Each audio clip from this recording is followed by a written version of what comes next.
Well, I want to welcome everyone. Hello to the 2021 Oklahoma Ethics webinar. We are so thrilled you've joined us to celebrate excellence in business ethics.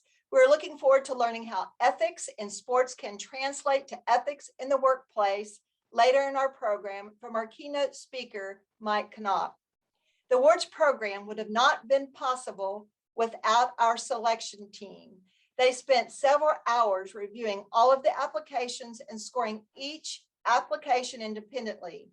Thank you, Dr. Melissa Brevity, Dr. Talia Carroll, Mike Lapola, Mohammed Al-Cesar, and Amber Wade for their hard work. This is membership renewal time. Many of you have already heard from me and will be hearing from me in the near future. Please renew your memberships on www.okethics.org, and you can also learn about all of our upcoming programs for this next year. Today, the OK Ethics guiding principle we are going to highlight is service. For us, service is defined by a passion for promoting ethics, integrity, and encouraging the promotion of ethical behavior through personal actions, sharing ideas and resources. What better example do we have for this than our award winners themselves? Please reflect on the guiding principle of service as we hear the stories and words from our winners. You are also welcome to send a note of congratulations to our winners through our chat room at this event. Since we can't celebrate in person, let's all show them how much we appreciate their commitment to leading with integrity by sending some kind of message their way. Our first award will be the Executive Pilot Award. Each year, the OK Ethics Board of Directors selects an individual who has demonstrated support of OK Ethics, represents our Oklahoma values, and actively promotes integrity in our community. In doing so, we humbly recognize that positive outcomes are not created by people who are perfect, but by those who consistently and sincerely strive to do the right thing.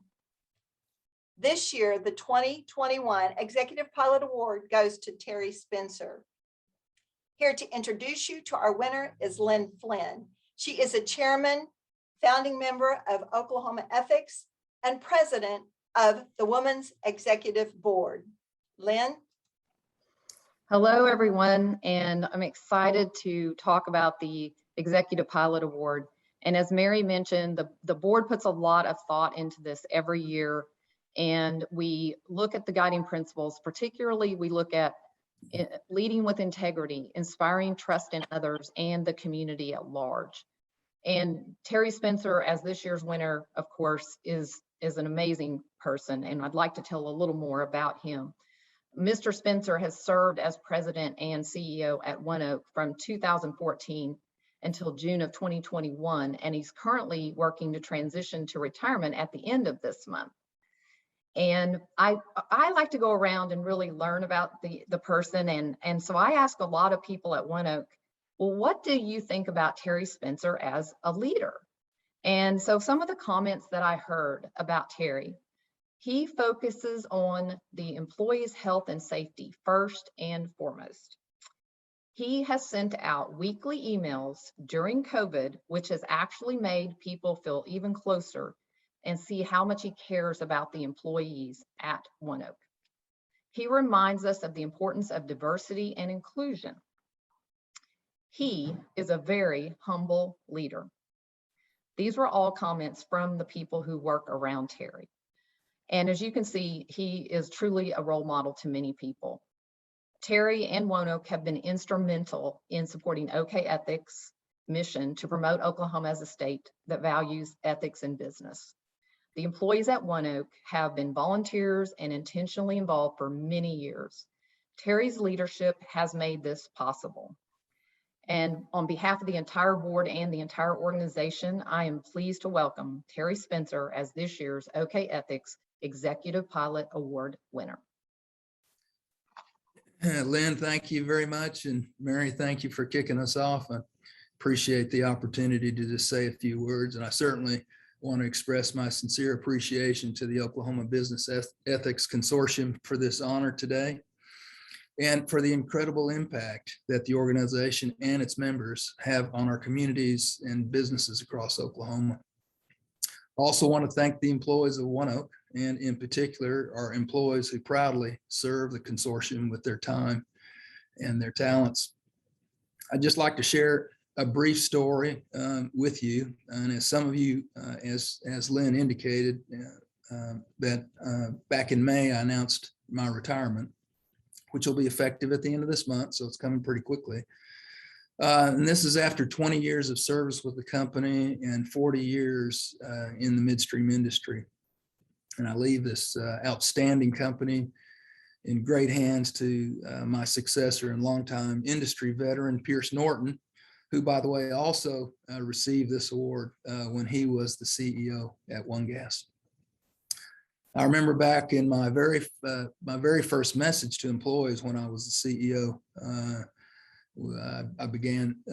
took over that role in 2014, and I talked about what was important to me. And among many things, people and culture were important. I asked our employees to treat all people with dignity and respect, is a pretty simple message, and to act with integrity and to value the diverse perspectives of others, to be ethical and to live out these core values of ONEOK each and every day. And that's what I experienced while I was at ONEOK during my 20 years. And it certainly has been essential to our company's history of success, which has certainly been over many decades. Treating everyone respectfully, treating them with integrity, valuing diversity, and being ethical in all things we do, as you all will agree, are among the foundations for success, not only in business, but in life as well. And these are the very characteristics which we as individuals, leaders, and companies must model for others to see and emulate. While we live in the midst of many challenges and significant change, every day we each have the power through our words and actions to make a positive impact. And I certainly want to thank you, the consortium and its members, for remaining steadfast in your commitment to ethics, diversity, and doing the right thing, and for modeling the right way for all of us to see. Your commitment makes a positive impact every day. Thank you again for this recognition, which I share with ONEOK and all of its nearly 3,000 employees. Thank you. Thank you for sharing, Terry. It's a virtual clap for all of for you. Here, this lovely award. I appreciate it. There you go. And thank you so much for the example that you have set for all of us. Congratulations. Thank you. Our next awards to be presented are the Community Impact Awards. Community Impact Awards recognize organizations that are positively impacting their communities in ways that inspire integrity. Educational institutions who receive this award demonstrate an ability to engage students and faculties in initiatives that significantly promote ethical behavior on Oklahoma campuses. Nonprofit and for-profit organizations honored have made significant outreach efforts that serve to uplift the community by promoting strong principles, ethical leadership, and integrity. Each of the organizations that are recognized today are doing exactly that. I'm pleased to announce our first winner of the Community Impact Awards for 2021 in our business category as Ttcu Federal Credit Union. Ttcu is a trusted source for financial solutions and enriching life through financial leadership. As a member-owned credit union, their mission is to find opportunities to give back to our communities and membership. This is done through greater savings interest rates, lower loan interest rates, but also through giving to organizations that support our community and their employees. They have 9 core values, which are earn trust, deliver extraordinary service and value, inspire passion for excellence, seek innovative solutions, build caring relationships, foster teamwork, pursue growth through learning, embrace change, and promote fun and happiness. These core values are the lighthouse guiding how they service their members and interact with each other in the workplace. 3 internal committees, 9 crew, TTC unity and communication champions help spread the practice of these core values to all 450 employees. On March 26, 2021, TTCU Federal Credit Union pledged to donate $100,000 over the next 4 years to the 1921 Tulsa Race Massacre Centennial Commission and Greenwood Rising. This is a state-of-the-art history center located in the heart of historic Greenwood, which will honor the legacy of Black Wall Street before and after the massacre.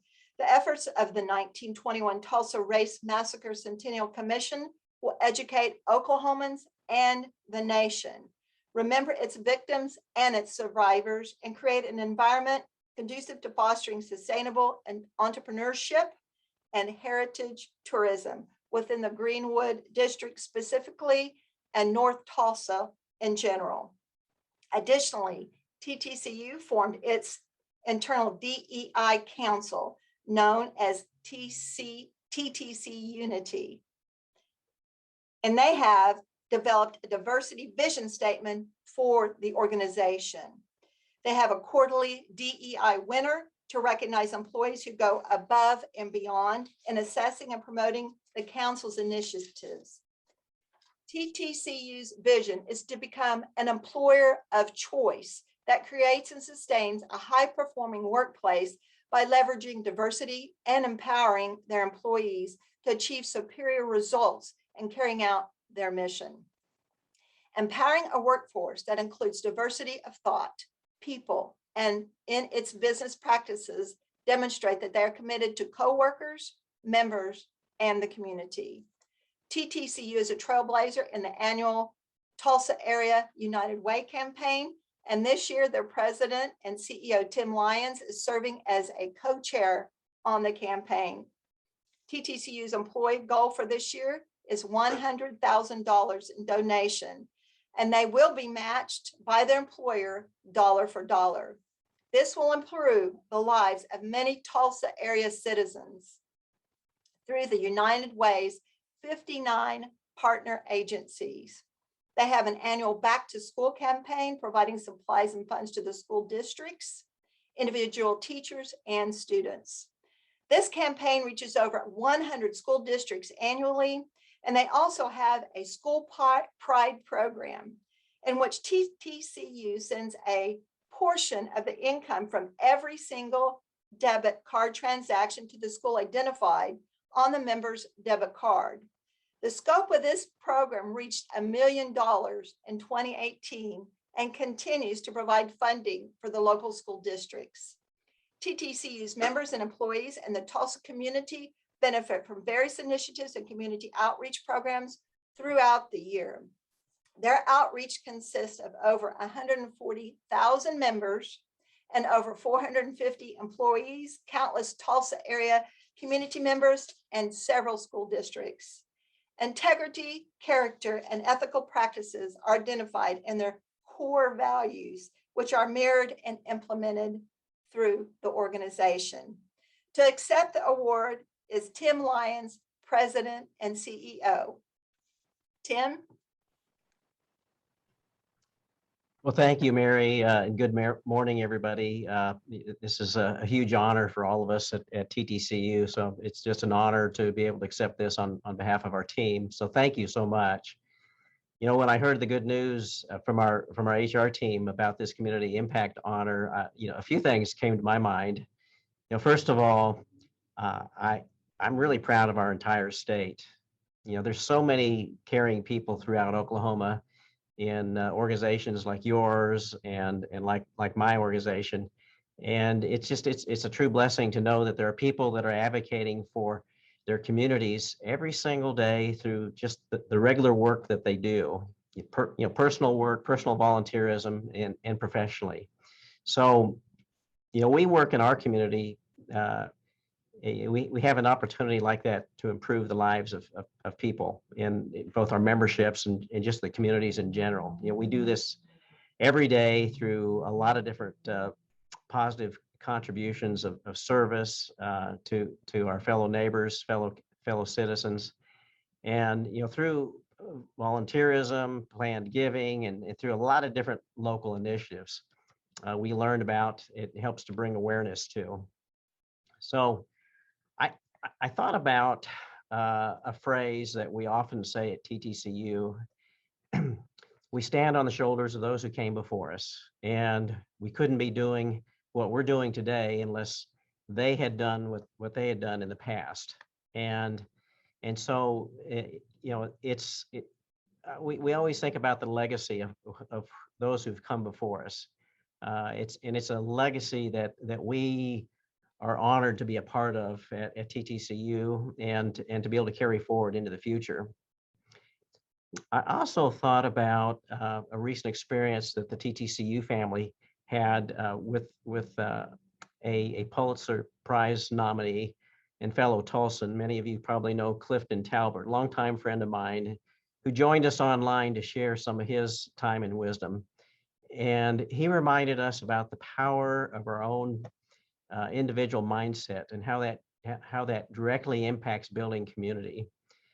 He shared from his book, The 8 Habits of the Heart. And if you haven't read that, you should. It's a must read. But the first habit is about a nurturing attitude, which is defined as unselfish caring, supportiveness, and a willingness to share your time. And I'm proud that TTCU and other local organizations who are living out this attitude, this legacy, if you will, every single day to impact your communities. You do it through sharing your time, and it's so important. And so that's what TTCU has been about. We look for ways to do that.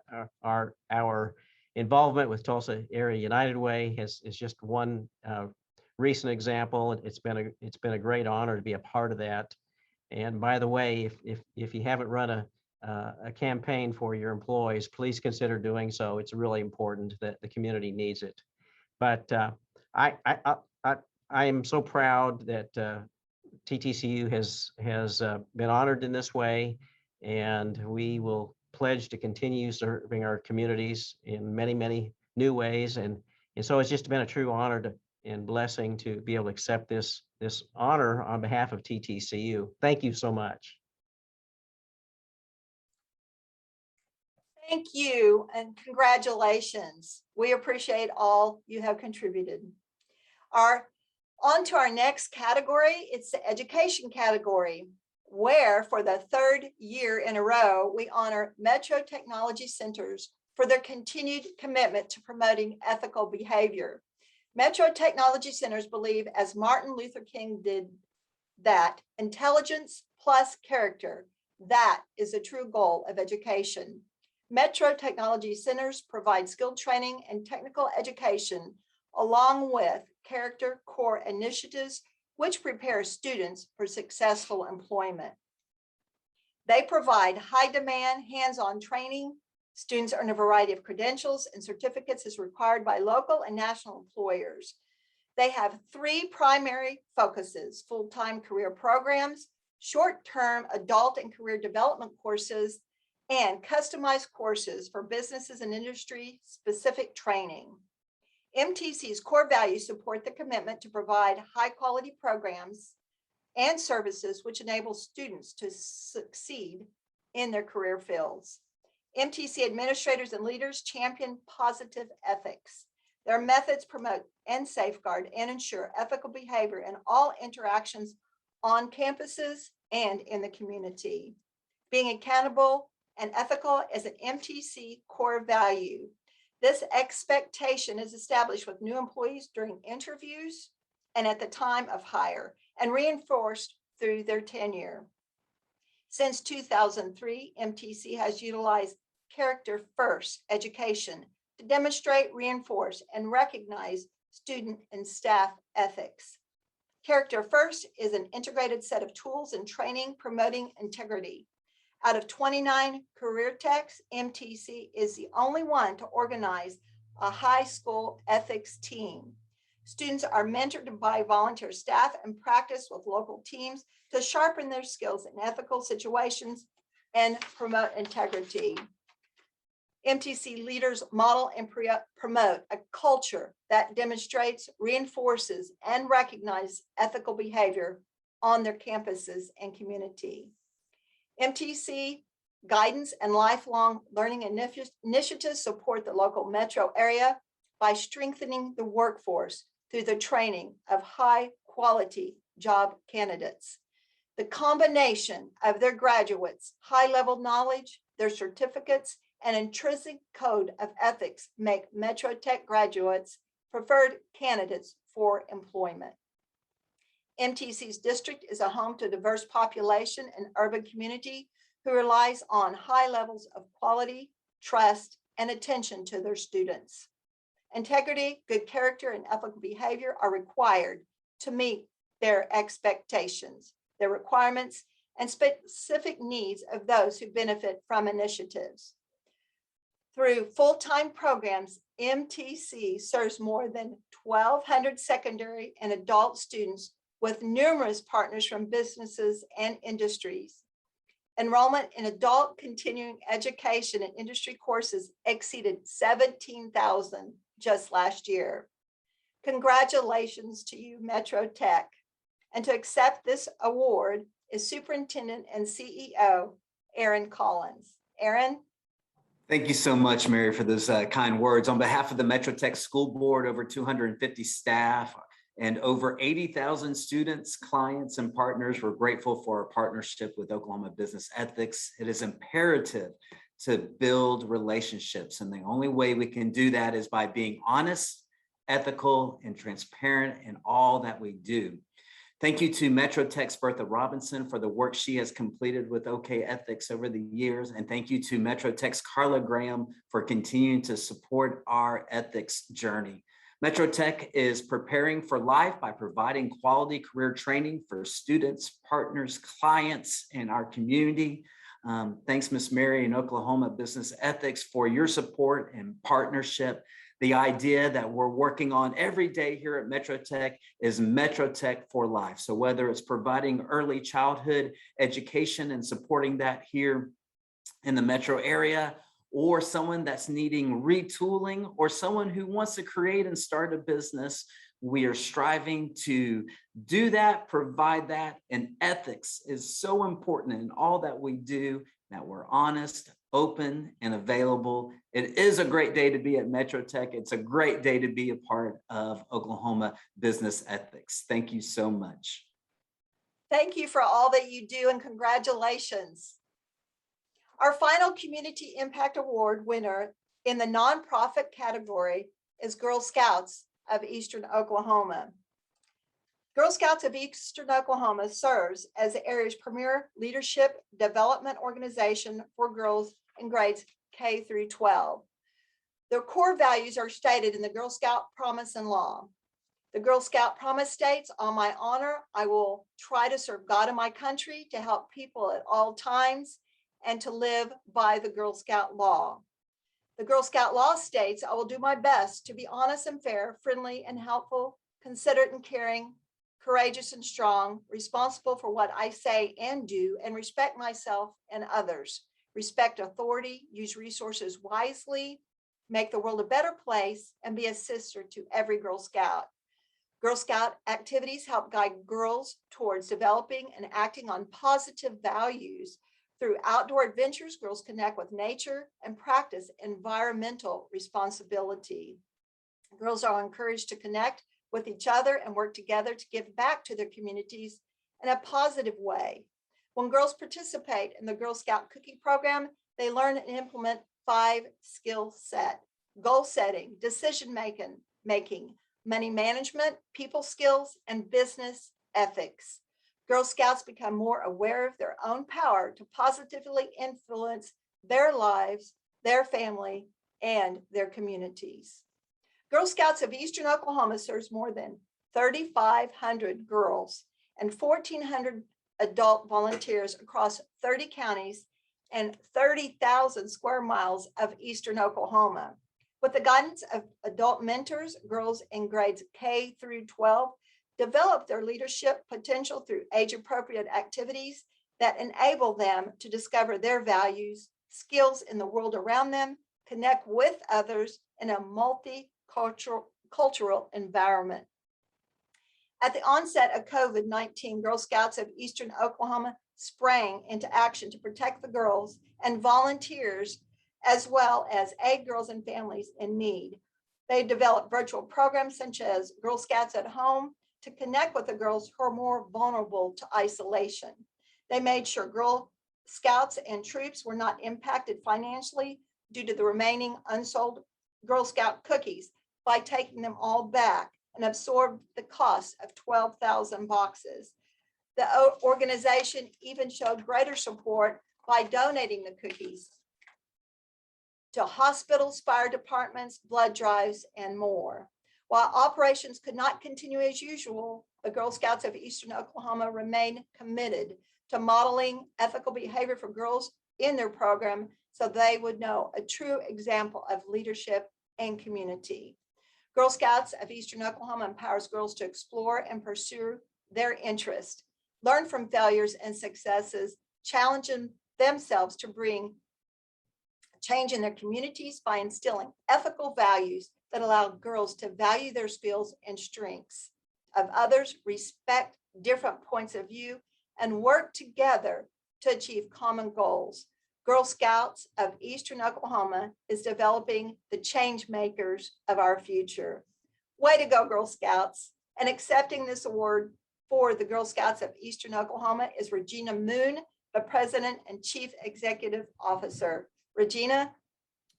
Thank you, Mary, so much. You know, it's a great pleasure to be here with you today. And it's such an honor to accept this wonderful Community Impact Nonprofit Award on behalf of all of the girls, volunteers, staff, and board.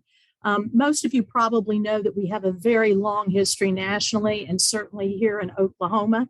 As evidence of that, the very first cookie sold was in Muskogee, Oklahoma in 1917. And that was the impetus for the national program, which Girl Scouts USA adopted. So we're very proud of our history here. And so it's quite an honor to accept this award. Our whole mission is to build girls of courage, competence, and character who make the world a better place. And as Mary mentioned, our values as an organization are really rooted in that Girl Scout promise and law. And the piece today that I think resonates with the being a recipient of this award is when it reads in part, I will do my best to be honest and fair, compassionate and considerate, and responsible for what I say and do. I think that that is what I am so proud of our group for doing and for being recognized with this award. At Girl Scouts, we are centered around 4 program pillars, which include STEM, outdoor activities, life skills, and entrepreneurship. And these help guide the girls toward a future filled with hope and integrity. We're not just building the female leaders of tomorrow, we're encouraging girls to discover their full potential and to act on the positive values so that they can become the ethical, responsible leaders of tomorrow. So we are just tickled to death to be recognized with this, and just thank everyone for considering us worthy of this honor. Thank you, Mary. Thank you. Thank you for all that you do for our girls in Eastern Oklahoma. The competition was very, very close this year, and we wanted to acknowledge our community impact honorable mentions. Junior Achievement of Oklahoma, Hogan Taylor, LLP, Speech Pathway, Ttcu Youth Services, 111 Project, Volunteers of America, Oklahoma, and Pivot Incorporated. Next, our final award today is a Carmichael Leadership Award, which honors young professionals who demonstrate a strong propensity towards ethical leadership. named for Dr. David B. Carmichael, a professor at Oklahoma City University who started the first student ethics chapter in Oklahoma. This award is intended to propagate his efforts to mentor and promote ethical principles among young adults. This year's award winner is Nicole Hopkins, founder and owner of Blasem Box. Nicole Hopkins is a native Tulsan. She is passionate community leader and a business developer professional. As a director of business development at Dewberry Architects, Nicole is responsible for building relationships, identifying facility design opportunities, and generating revenue across healthcare, higher education, and public safety industries. In addition to her role at Dewberry, she is the founder and owner of Blasem Box, which is a corporate gifting company that has grown from an idea in her bedroom to a six-figure business today. A graduate of Oral Roberts University, Nicole was most recently named a 40 Under 40 Awards recipient by Oklahoma Magazine, is a former Next Gen 30 Under 30 Awards recipient, Accounting and Financial Women's Alliance National Emerging Leader, Oklahoma Center for Community and Justice Inclusive Leadership Institute graduate, and a member of Oklahoma Hall of Fame Second Century Board. She enjoys serving on the Tulsa Ballet and the board of directors and is doing life with students at the Zone Academy. And she also enjoys spending time with her family. Congratulations, Nicole.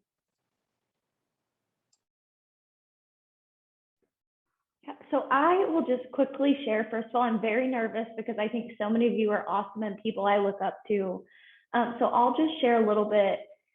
Blasem Box basically was birthed from an idea of I knew there was a need for a corporate gifting company, but more than that, I had been working with students in Northwest Tulsa since 2015, and year after year watching them drop out of school just because they couldn't find employment.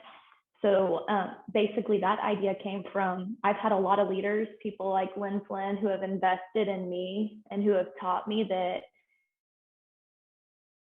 exists to leave the world around you better than you did. And that's something we've been able to do at Blasem. It's something we believe in the most today. And I would encourage everyone on this. I'm a 20-something, and I'm sure you walk by 20-somethings every day.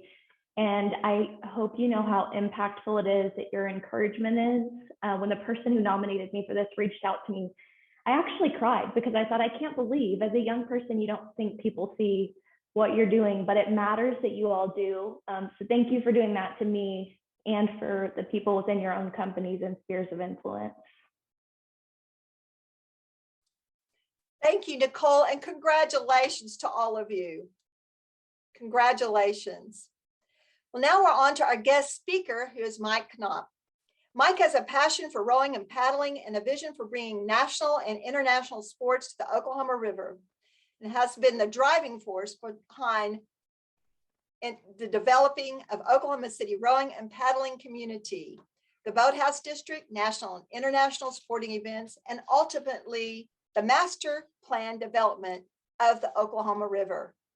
Originally a practicing attorney, Mike left his legal career in 2003 to establish the Oklahoma City University varsity rowing program and assumed the position of executive director of the then Oklahoma City Boathouse Foundation, now River Sport Foundation. Bringing corporate, civic, and community leaders together, Mike has led multiple Oklahoma River initiatives. He is originally from Minnesota, and Mike discovered rowing as a high school student in Annapolis, Maryland, while watching the crew from the U.S. Naval Academy. He began pursuing his passion as an undergraduate at Oklahoma State University, where he met his wife, Tempe, a fellow rower, and helped reestablish OSU's club rowing program. Mike went on to earn his Juris Doctorate from the University of Oklahoma, where he founded OU's club crew.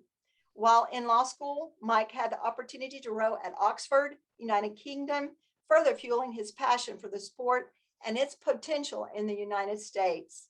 In the late 1990s, Mike and Tempe established a home in Northeast Oklahoma City, where they were instrumental and organizing the Oklahoma Association for Rowing at Lake Overholster in Oklahoma City. A few short years later, Mike took note as the city's MAPS program began rejuvenating the then North Canadian River. His vision was clear as he looked toward a future that included community and collegiate rowing programs, construction of a community boathouse, and rowing events, regional, national, and international, coming to life on the Oklahoma River. And just over a decade, Mike has led Oklahoma City to the forefront of the national and international rowing and kayaking communities, while also developing significant community interest and participation in the sports. Welcome, Mike.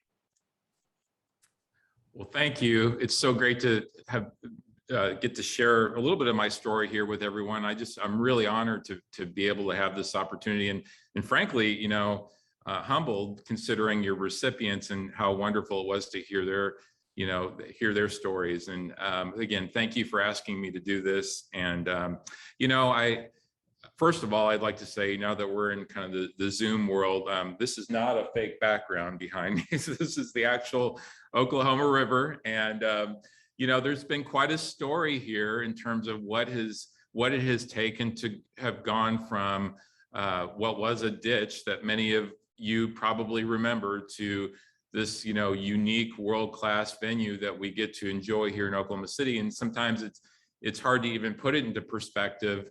I get the opportunity to see others' impressions of the river, you know, quite frequently. In fact, just a few weeks ago, we had an international event here in Oklahoma City called the Super Cup that was televised around the world, and we had the Olympic champions from Tokyo show up, and it was just so great to see their surprise and how in disbelief they were, frankly, about this venue here in Oklahoma City, and kind of how this is kind of reframing people's perception of Oklahoma. And so that has been kind of a real rewarding part of this journey that I've been on since really being in the world of business, being in practicing law, and then really getting into sports. And that has kind of put me in this position to really see this sort of how this convergence of how sports and business really, I mean, at least I see it in my world here at the river, and I think it can really apply to everyone.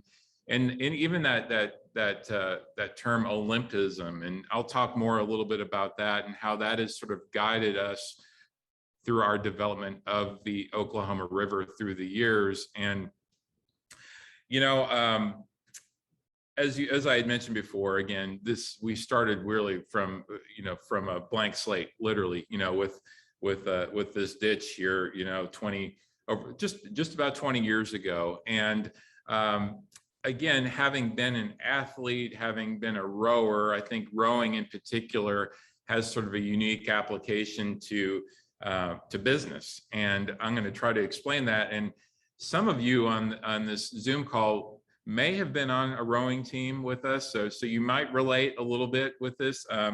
You know, there may be some bonus points here if anyone can tell me some of the roles that are in the boat, because I think it applies to what I'm going to talk about. So in an 8-person racing show, you have really 9 positions. You have the coxswain, you have the 8, then you have the 8 rowers.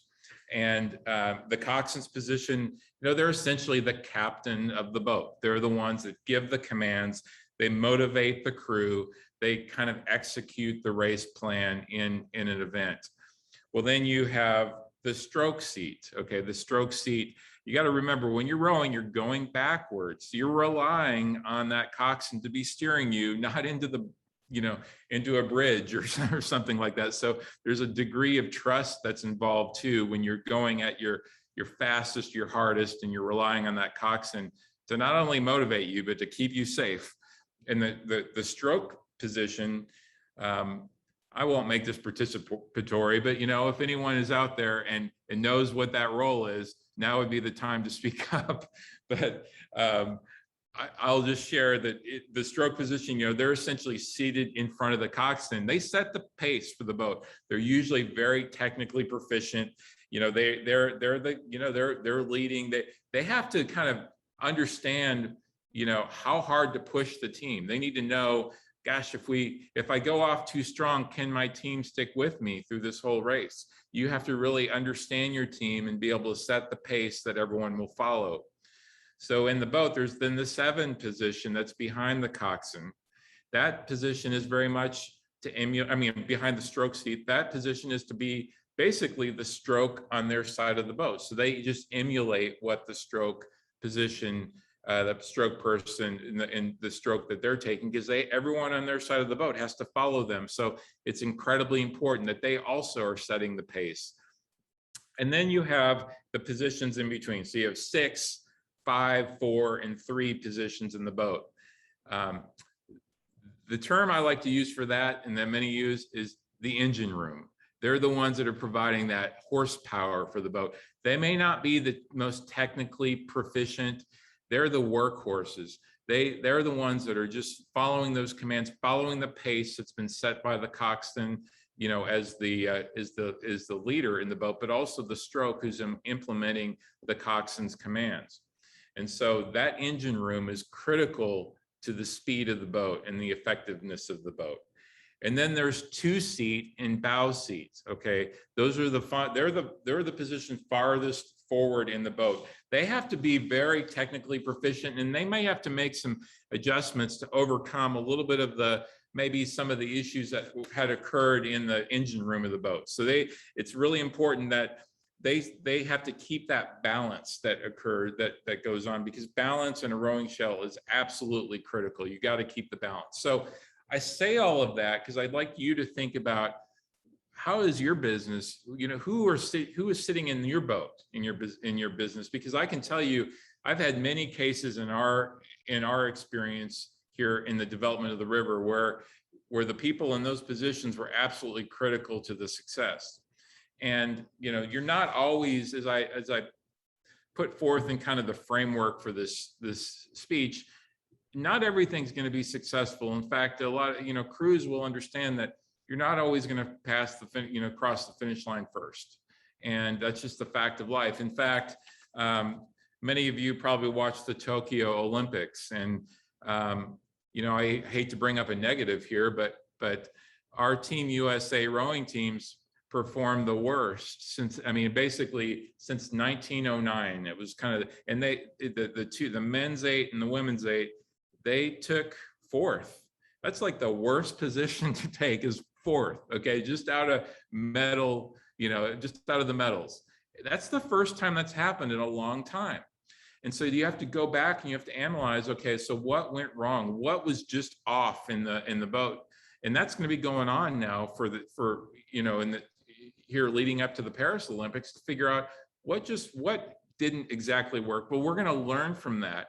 And that's going to be important to propelling us into the future. And ultimately, as we look towards the LA Olympics and how critical that's going to be for the United States and performing well and basically doing our best in our home soil for the LA Games. So you better believe there's pressure now to figure out what kind of went wrong. And we're going to learn from that, and we're going to come together, and we're going to conquer these hurdles that are in front of us to achieve. An example of this, I would say, on the flip side, another sport that we offer here at the river is canoe kayak. And I had mentioned the Super Cup earlier. That was a canoe kayak event that we had here under the lights. It's televised live. Tell you what, nothing like a live televised event on the river under the lights with thunderstorms around and everything else. It was an intense moment and a chance that we were showing the world this unique situation that we have here in Oklahoma City, the only place in the world that has a lighted race course. So we were like debuting. It was a historic moment for the sport, showing, introducing night racing to the world. Well, one of the athletes in the race, her name was Nevin Harrison. Nevin is that, I don't know if that name rings a bell, because she was profiled heavily during the Tokyo Olympics. She was the first American in 33 years in canoe kayak to win a gold medal. Nevin, her sport is high kneel canoe, and if you've seen that, you're on it, you're on your knee. It's really tough. I mean, and you're having to, and this is a sport that's really dominated by Europe, by Europeans. Nevin did not take up the sport of canoe kayak until 5 years ago. 5 years ago, she was facing this incredible frustration because she was suffering from hip dysplasia, and she could no longer participate in the other sports. She's like basketball and volleyball. And so she's like, what? So she looked for what sport. She had this drive to compete. Well, what could I be good at? Well, she found canoe kayak. And so for 5 years, she devoted every ounce of her being to being the best. And in Tokyo, she showed that she's the best. And she showed us what it takes to completely focus on this incredible amount of adversity and overcome that through a positive attitude and working with her coaches and just having, again, staring adversity in the face and saying, I'm going to adapt. I may have never known what canoe kayak was, 5 years ago, but now I'm going to be best in the world. So she came to the Super Cup 4 weeks ago as the Olympic champion, and she faced the two others in that race that she beat, the silver medalist and the bronze medalist. So we basically recreated the Olympic race on the Oklahoma River under the lights a month ago. Well, she didn't even make the finals. So, I mean, and I don't mean to be negative, but it was one of those moments that shows you just how close things are. It's like by 100th of a second, things, races are determined, and little things can go wrong. But did that affect her? No. I mean, she's committed to Paris and moving ahead, and it just shows you how fragile that moment of success can be. Now, nothing's going to ever take away that gold medal, but it also shows that she can't be complacent, and she's got to continue to push herself. In our world, I will tell you that I look back to my 8, who on my team, who falls in those positions. Now, granted, a lot of people around my workplace are rowers, so they actually have their real position, but there's also, we've had moments of true adversity. And some of you, I've told this story, so please bear with me, and I'm going to tell it quickly. But these are moments where I realize how important Olympism is, and it has been in my life, in our world. And Olympism, just a kind of a quick overview of what that is. It's the philosophy that is really an integral part of the Olympic movement and the Olympic Games. And it really is hinged on 3 fundamentals. One is respect, one is excellence, and one is friendship.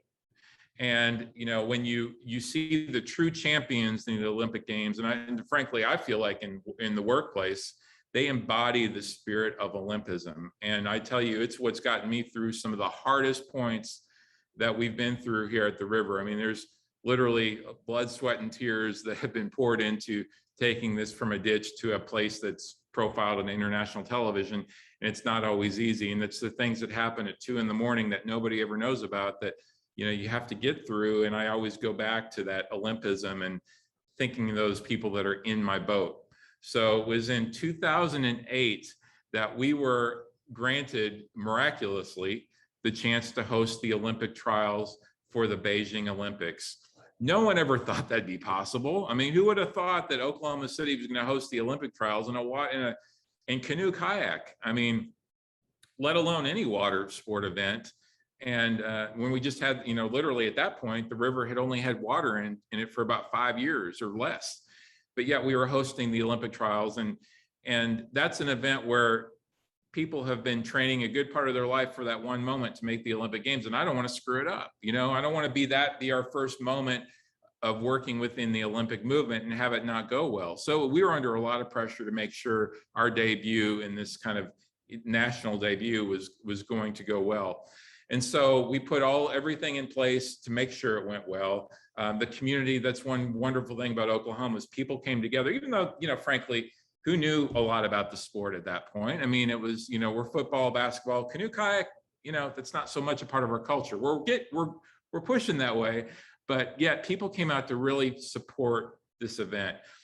Well, we had one of our, I don't know how many 100-year flood events we've had in the span of 10 years. It's been interesting to see that, but we had a few, and it happened to occur literally a few days before the Olympic trials. And I'm like, how in the world can this happen to me? We have NBC that's going to arrive. We're putting all these race course buoys in, and these are thousands of meters of buoys. And when you have this amount of flow coming in from all this rain, that's hard to deal with when you have all these buoys. And what I started to see happen, of course, at like 1 in the morning, is those race course cables started to pluck away. And I'm like, oh my gosh, we're going to have these athletes arrive, and this is going to be really embarrassing, and this is not going to be good for the future for us. And so I happened to have, I'm like, okay, what can we do? How do we save the course? And it was like kind of that, I always talk about adaptability is really important. And one of those things you learn, or I've learned through sport. I mean, in fact, we see that, we use that as an analogy, like in our whitewater park, that, gosh, you have to adapt really fast when you're going over a big rapid and you're coming up to a rapid block and you got to move, or you feel like you're tipping over, you got to adjust. And so we've learned through a lot of things in sport to be adaptive. And so my way of being adapting to that situation with that flood was seeing this beautiful OCU dually pickup truck that was sitting there, thinking, I can tie the race course or secure the race.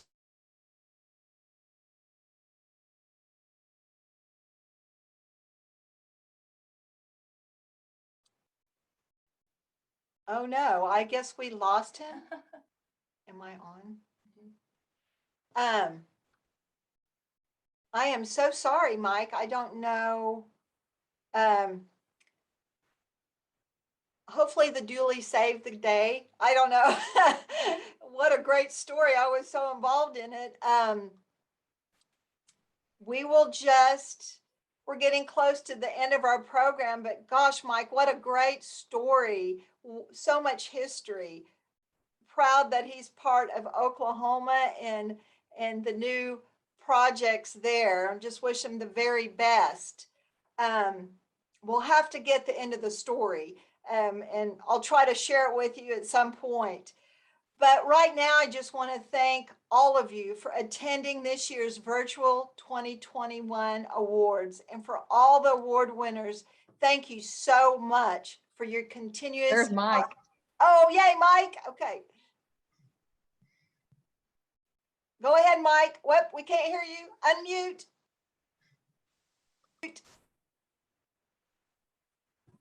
I am so sorry. We had a power surge here. The power went out. So I'm adapting. So I can't. Anyway, I'll just finish up real quick. I just wanted to mention, I didn't want to leave you on a cliffhanger, but anyway, so we attached the cables to this truck, and I went to sleep and woke up in the morning and the truck was gone. Like, oh my gosh, what just happened? I thought the truck was stolen. And obviously I woke up and realized, no, the truck's in the river. And in fact, it was in the river right over here. We found out because we saw bubbles coming up, and I thought, what are we going to do with these athletes arriving? So again, I put myself in the role as the coxswain here. I'm going to command this ship. I'm going to figure out to set the pace. And I had my operations director, was kind of like the stroke, and we had a lot of work to do, and we had to figure out how to pull this truck out of the river, in the face of the fact that we knew that the television crews were arriving, and the fact that we're the crossroads of America with 100,000 cars going across it. And this is not something I want people to see, So we frankly were able to pull the truck out, and miraculously the course was still connected to the truck. And so that's when the engine room came in, and my workforce, my volunteer workforce, my team, everyone came in, and we were just absolutely committed to figuring this out.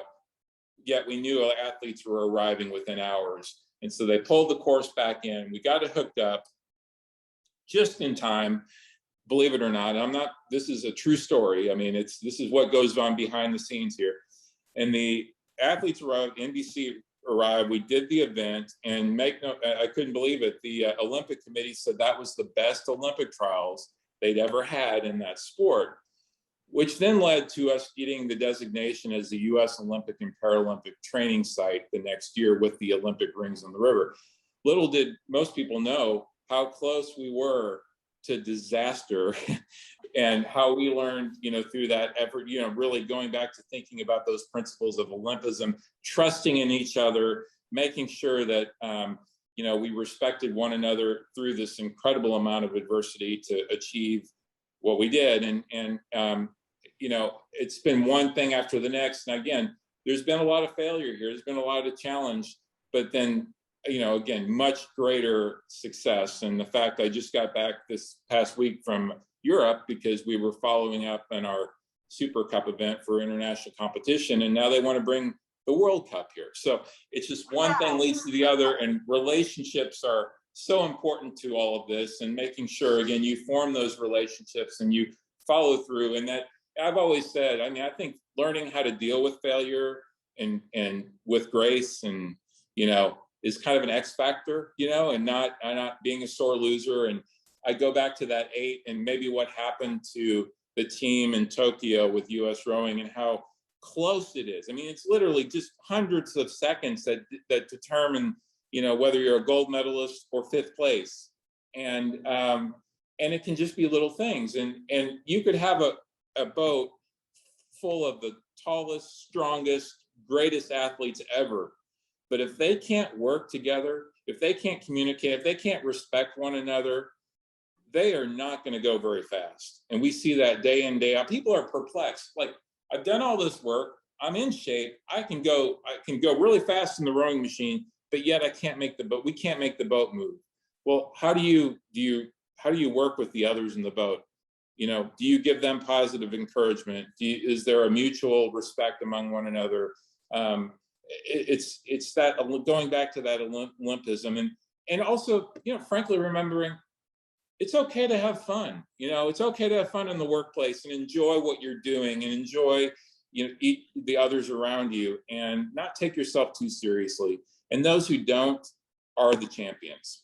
So I have almost exceeded my time, and I'm sorry for that glitch, but we adapted. And I really appreciate the opportunity here, and I'll take any questions you might have. So. Well, I think we're out of time right now. We promised we'd stick to the hour, but I am so thankful we got to hear the rest of the story. My goodness, that's something. We're so proud of everything you have accomplished and continue to achieve great things. That's phenomenal. So thank you so much for being a part of our program today. Well, thank you. Please remember throughout this year to be thinking about the 2022 nominations for Oklahoma Ethics Awards. I want to showcase our future events. We're going to have Dr. Meg Myers-Morgan, and it's just going to be a Zoom webinar on the 4 ethical lenses on Wednesday, October 20th. Then we're going to have Thomas Tropp, and he's going to talk about an application of corporate ethics to the COVID crisis. And we're hopeful to have that in person in Tulsa and in Oklahoma City on November 17th and November 18th. We will also have a Zoom option for that. And then Patty Moore is going to be speaking in January. Would you like Lies with That Burger? And that will be Thursday, January 27th in Tulsa, and Friday on January 28th in Oklahoma City. So we've got so many good things. Oklahoma is just a great place to be. And thank you so much for being a part of Oklahoma Ethics 2021 Annual Awards. Have a good rest of your day.